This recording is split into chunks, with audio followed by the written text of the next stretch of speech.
Well, good morning, welcome to Chasing Chunks TV. Today you join me in Stoke-on-Trent, and just behind these doors is the workshop of Calvin Hancock. Now, Calvin Hancock has built up a big reputation over the years as being one of the finest rod builders in the country, and luckily for me today I'm down to have a little bit of a chat with him, have a look at his workshop, see how he builds rods, and hopefully at the end of it taking a couple of rods away with me and trying them out. So I think you'll be very impressed, and if you do like these type of videos, then don't forget to give it a thumbs up and also give it a subscribe. And if you want to find any further information regarding Calvin Hancock, then I'll put all the links in the description below. So let's go in, let's go and meet Calvin, and let's see some of his stock as well. So see you in a minute, guys.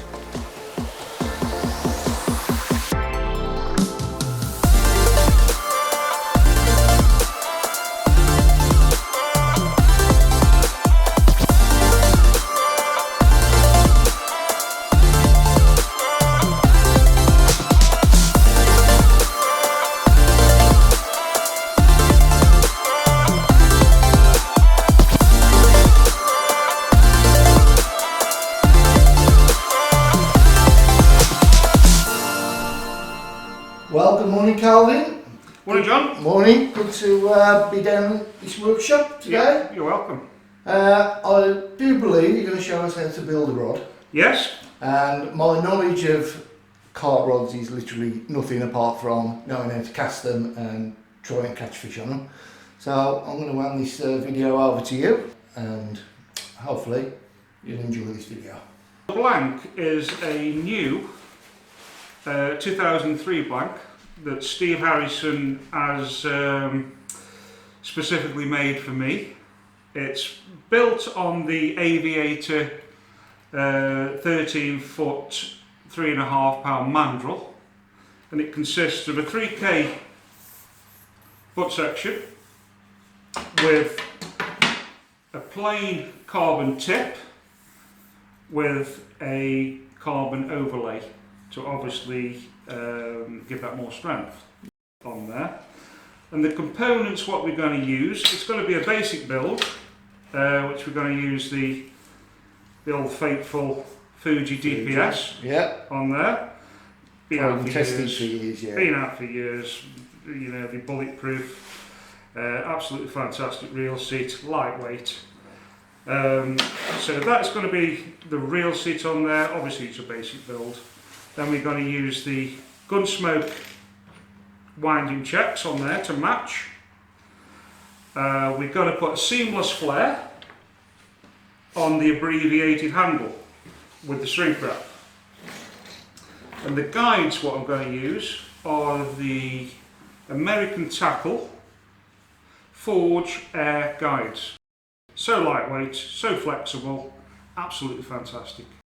Maintenance free, obviously they've got no ceramic insert in there, which eliminates any getting to the bank and finding out that your ceramics popped out. I've done that a few times. You've got to the bank, you know, it's in your bag. Once you pop out, that's it, they're a nightmare to get. Absolute nightmare, so that limits that, especially if you're going to France as well. Yeah. The last thing what you want to do is go overseas and find out that, you know, you've not one of the ceramics out. So that's going to be the build, and we're going to put an anti-frap tip on there, eliminate any frap around the tip. Is that like a 50mm down to 16, is it? We're going from 50 down to 16, standard sizes.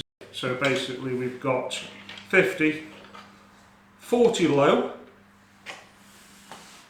30, 25, 20, 16 tip. All on there. Lovely. Shall we proceed on to building crack on. I mean, obviously the process isn't going to be too long, probably about an hour and a half of a rod. So we'll see how we go. Right.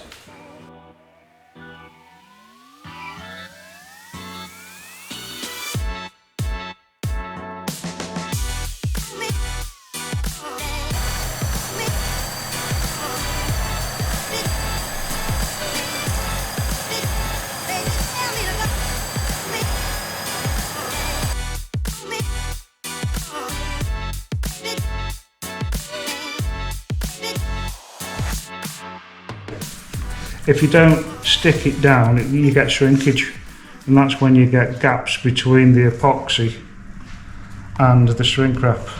So I always make sure you've got the rubber adhesive on there. That's it. So what got you into rod building? Well, basically, I've been rod building since I was 15. I was lucky enough that a friend of the family used to own a fishing tackle shop in Stoke, and you know, he got me into it, but it was all fiberglass in those days, and he showed me how to repair rods, put spigots in and things like that. So I had to go myself. The rods that were available, the blanks, were mainly Coniflex. You're all fiberglass. So we started building Coniflex, and then Northwestern came out. But they were dead easy because they used to come with the handles already on. So that was, take that off, it's really split. And that's how it all started? Yep, that's how it all started, mate. But obviously when you leave school you've got to have a trade. So I trained as a carpenter joiner, that's my trade.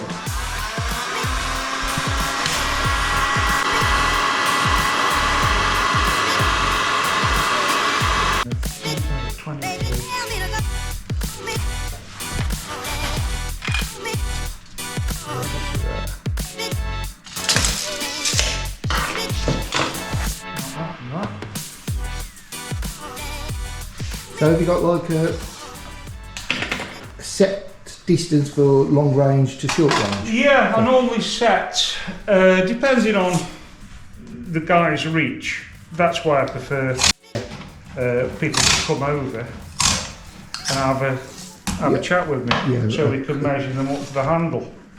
But usually on a standard build, it's usually 21 for a 12 foot, 22 for a 12 foot 6, and 23 for a 13 foot. I've never seen a rod being built before. Never. This is stuff like this is you don't get to see it, and you just see the reel seat goes on there. You don't see what goes into just putting a reel seat in. Although it doesn't look much, it's quite intense, and Calvin makes it look so easy.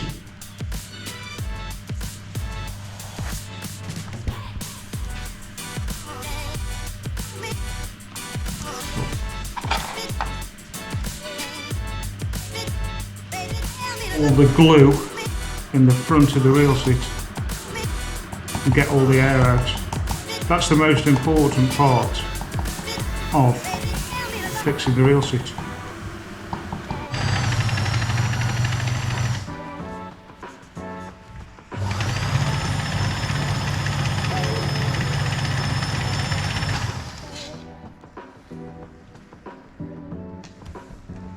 Use masking tape and it sort of centralises everything.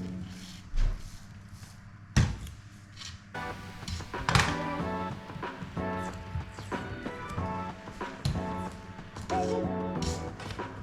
don't think that I'll need any masking tape on there, mate, to be honest.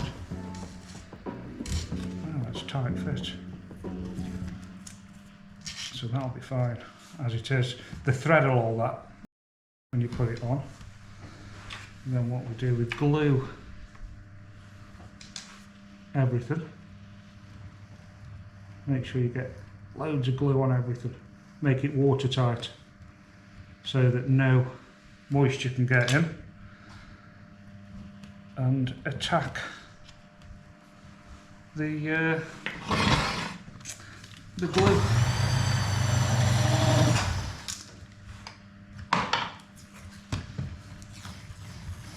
So that's that.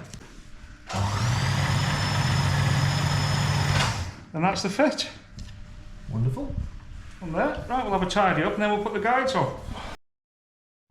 So what are you doing here then, Calvin? So we're taking the edge off the guide, so the thread will ride comfortably over Just tapers over the foot.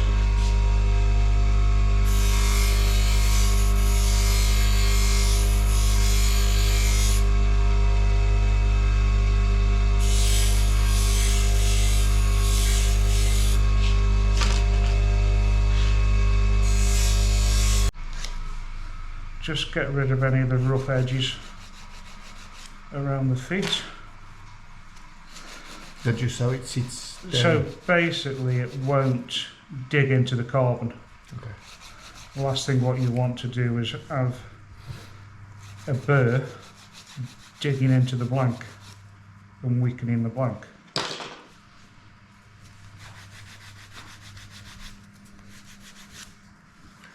Just these little things that make the difference. Yep. Using Andy's nail file as normal. Whatever. Actually, here's one of them to sharpen my hooks. Well, a nail file. Yeah, brilliant. Right, so we're going to insert the alignment tool to obviously align the guides through from the reel seat to the 50mm guide. Take some tape.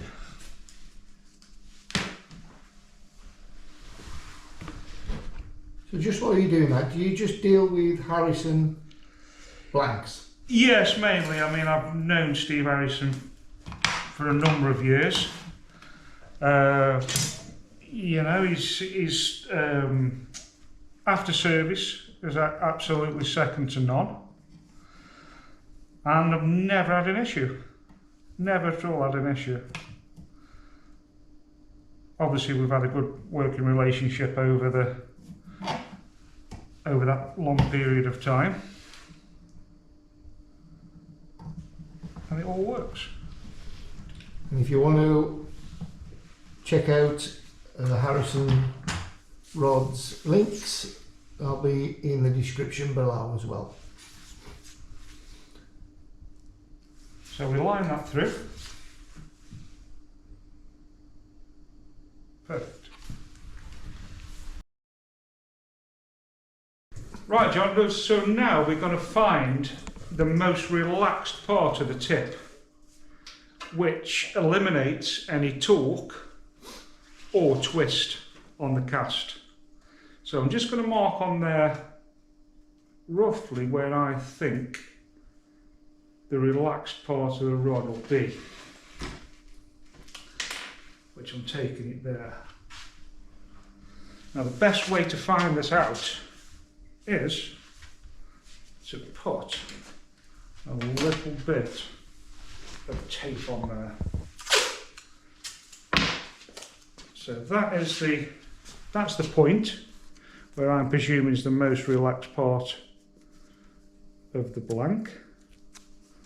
And we're going to put a little bit of tape on there. And you'll see what happens when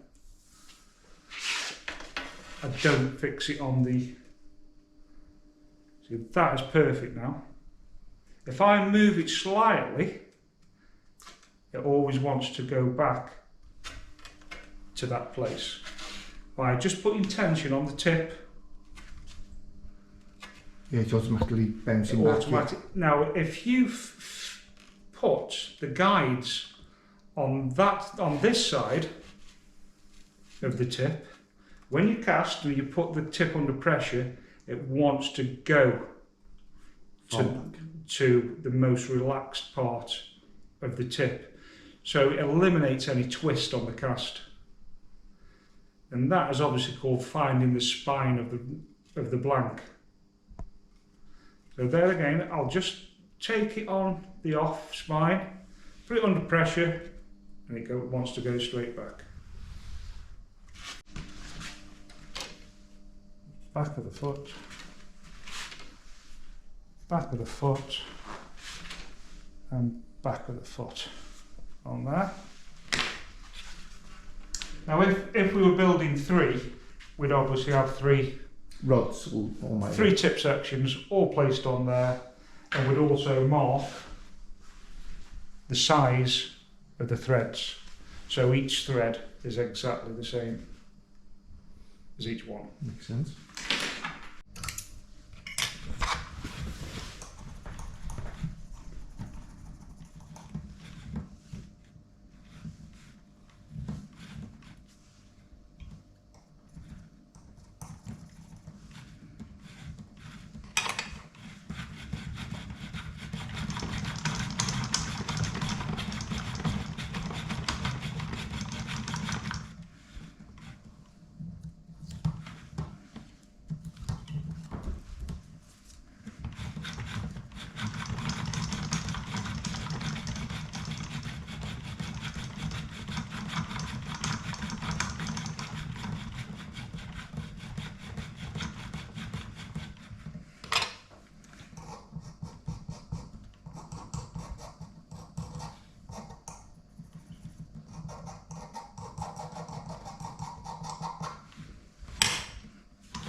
Perfect.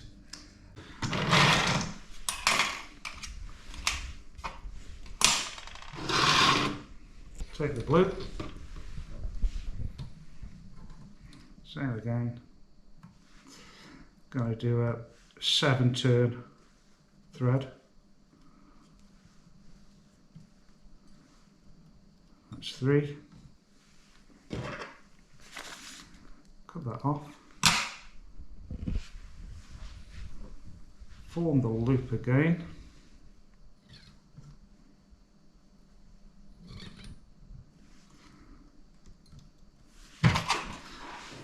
As we're turning, push the threads together with a burnishing tool.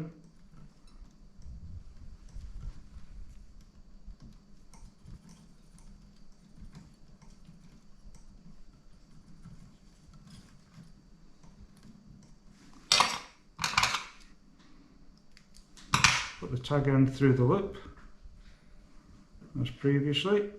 Ooh, it's a bit springy. Pull the tag end through, line it through with the other tag end. Pull that through. Pull the threads together. That sure does make it pop, doesn't it? Cut off the 2 tag ends. Again, put the blade there and pull the tag end into it. He's right with that blue. Let's move that off. Very nice indeed. Look at that.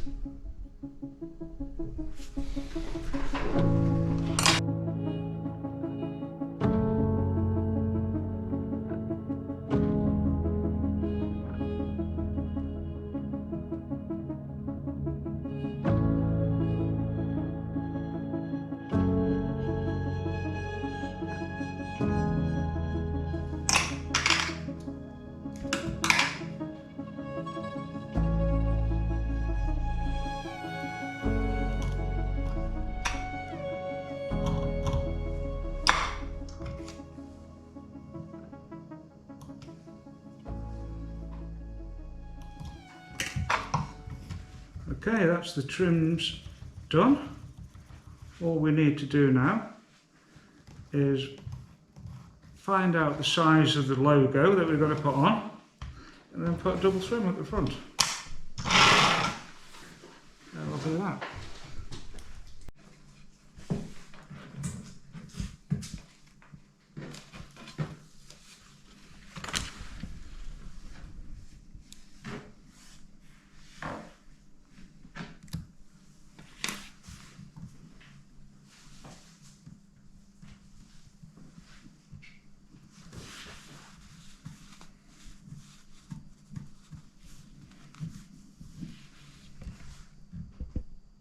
Okay, so we've got the final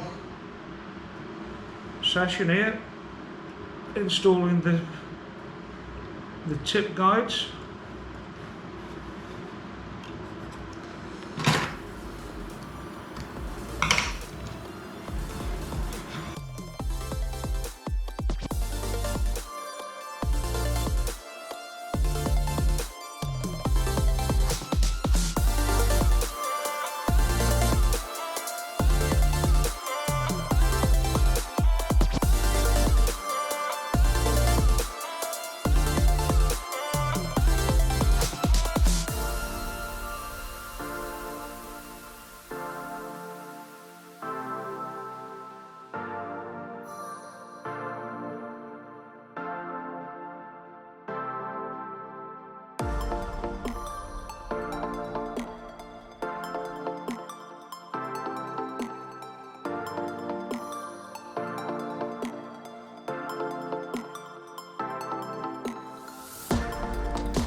Right, John, we've got to finally put the final coat of epoxy on. This is a high build, absolutely ideal for carp rods. I'm going to mix part A and part B together. The art of it is not to get any bubbles in there.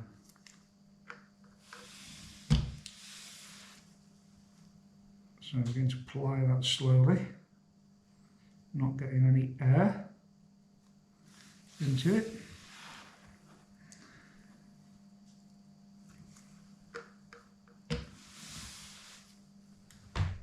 It's like being back at school with the chemistry. It certainly is. Let me take that there.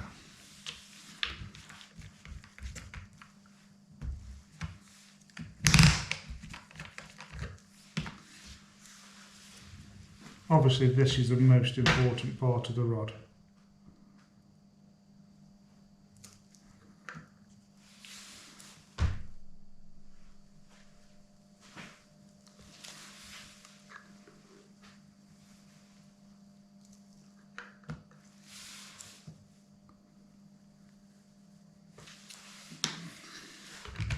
And the secret now is to stir it and overlap.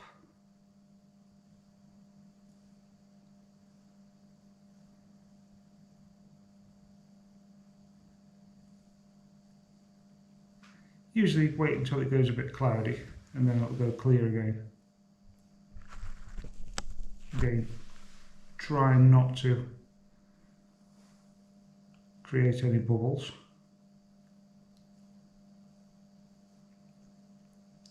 So it's gone cloudy there. It should be going clear now.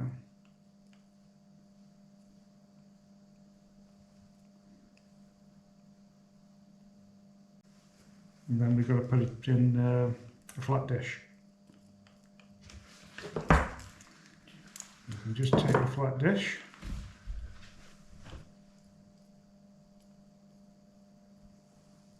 take that, obviously use a flat dish to let it actually degas. Tip it in there so we've got no bubbles.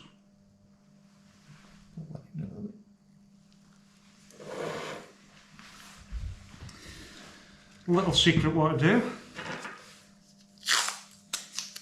Just put that on there so you know where to pick the dish up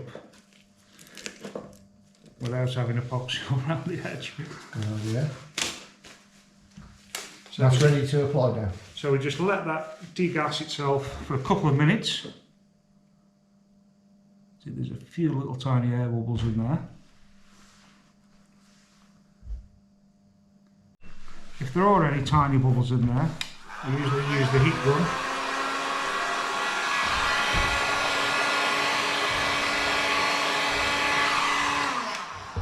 And that brings all the bubbles to the surface and gone. Crystal clear. Start from around the edge.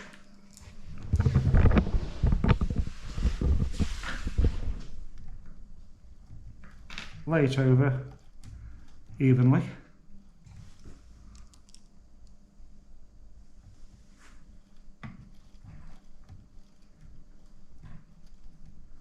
The secret of it is let everything all soak through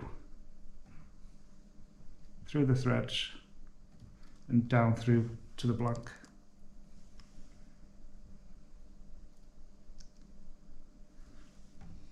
Generally just put quite a lot on at first, and then we can always come back and layer it off. So we put a generous coating on there. Move on to the guides.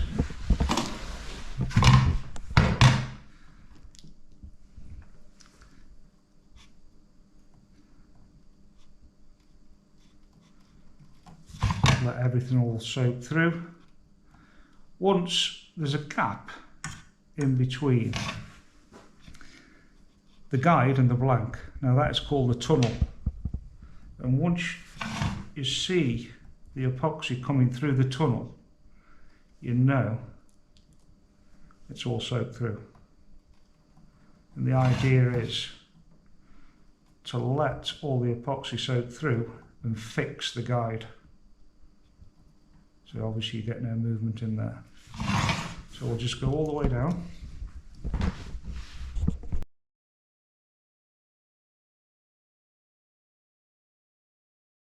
Is this a dryer? What was Yeah, called? this is a dryer. And obviously the purpose of it is that you don't get any flat spots on the epoxy. Like so.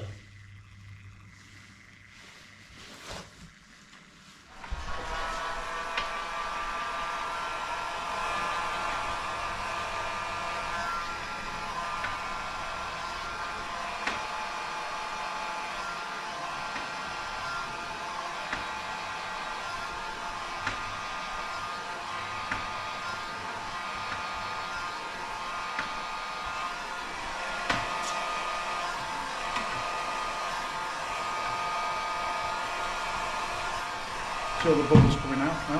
Yeah.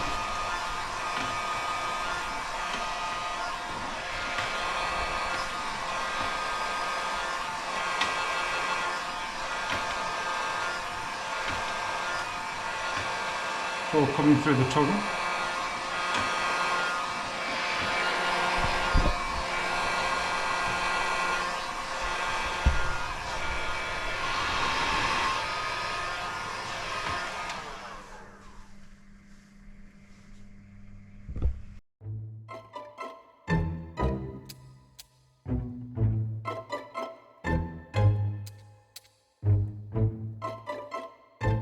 He's never going to get off his ass. It looks a bit that's on there already, doesn't it? Oh mate, tell you. So Calvin has stupidly let me have a go on one of his very expensive blanks. Try and put a guide on.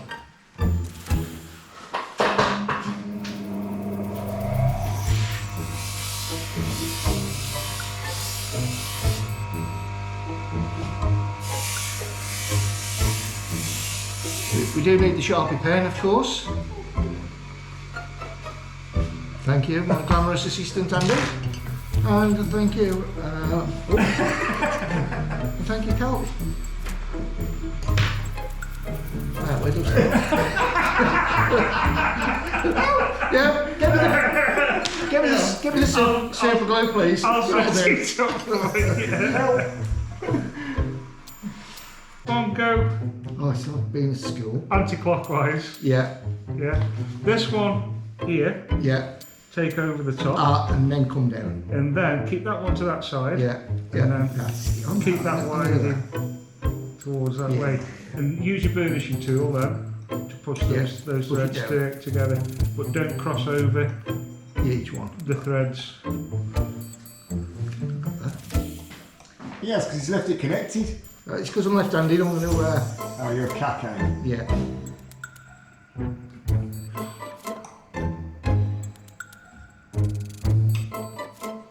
Two hours later.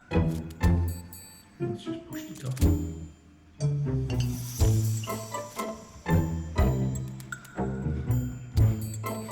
It's a good job we're not making the long old John. It's an end of the box set.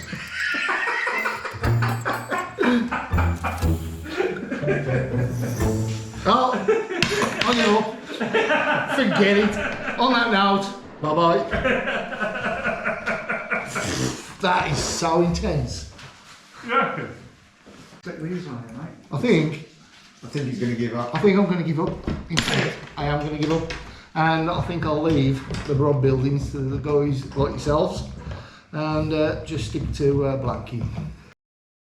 Right, Calvin, thank you very much for letting me experience how to build a rod and how not to build a rod. And again, I'm going to eventually get out and try the rod that we built today and put it to its test. But thank you. Thank you, John. Appreciated. And yeah, if you like this video, again, all the links will be in the description below to Calvin's Facebook page and all the other information there, and obviously Harrison rods and all the other components that he's used today.